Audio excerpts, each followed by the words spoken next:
If the price is right, they will buy the property. Some neighbors, however, are fearing for their safety now with yet another fire station closed in Youngstown. Chief Robin Lees stressed once again that anyone with any information regarding this case contact YPD immediately. And the suspect is still at large. That is Keith Burley, a 43-year-old man. That's all the information we have right now. We will continue to follow this as we get more.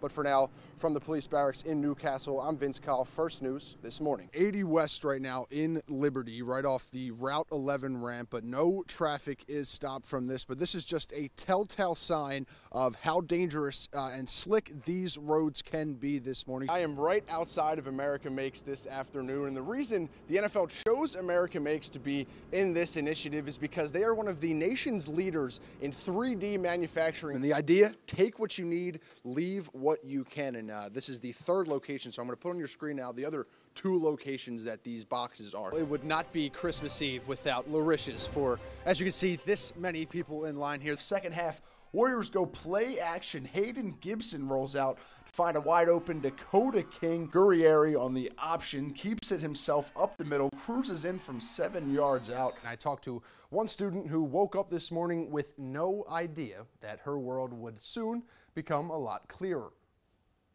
Look, everything is small until I put these on. Boom, bigness.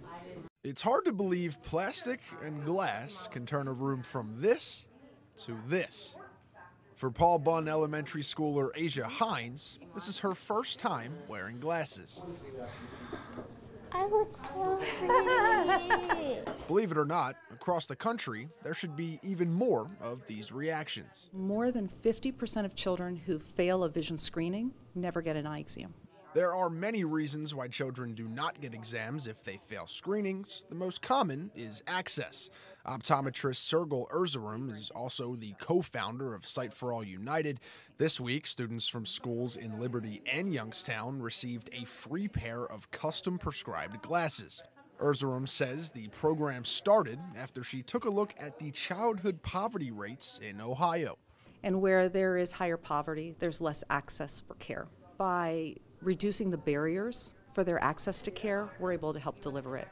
Leading up to today, United Way screened over 2,500 children to see who qualified.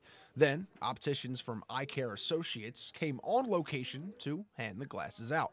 It's very rewarding to see them see and them not realizing what they've been missing. So it never gets old for me. Top story at 6. You know, we're very blessed to be here. If that truck wasn't there, it could have turned out a lot worse. Eddie Sanders was with his wife and son getting ice cream when he heard a telephone pole snap behind him.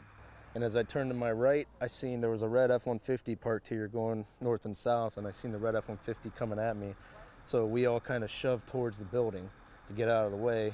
Sanders says this SUV continued driving after it struck the F-150, only to stop just feet before this house on Greenville Drive. I went up to the driver, you know, he had said, oh, I fell asleep and, you know, hit everything, and he had been going pretty quick coming through there. It's common for people that suffer a medical condition to end up putting their foot on the gas and applying more pressure and going faster.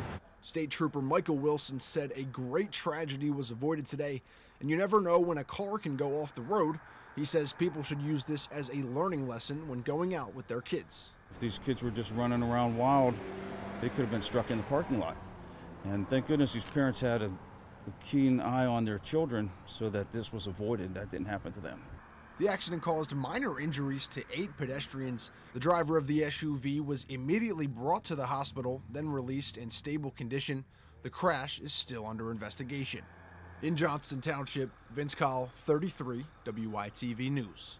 27 First News reporter Vince Coll talked to worried neighbors and has our top story at 6. I heard it had to be 8, at least, gunshots. That's what woke up Michelle Masson and her 2 children on Tuesday night. The shots at a house on Adams Street in Newcastle sent 3 people to the hospital. Masson was born and raised here, and she was surprised by the violence. This is not something that happens here, you know, and there's kids all over here. You know, there's this whole, I'd say, 4 streets is full of children. Masson also tells me children lived at the house, and her son is friends with them. Now, what if my son decided to spend the night there last night and something like that happened, you know? It's scary. It's really a shock, though, you know, there's so many kids on this block. This house by itself has 5. Tracy Dodson came to check on friends that live on this street. He says there's a daycare right next door, and he's glad no children were injured. 20, 30 kids that be over there at any given time. You know, sometimes we sit out there, we see them walk up the street in big school lines.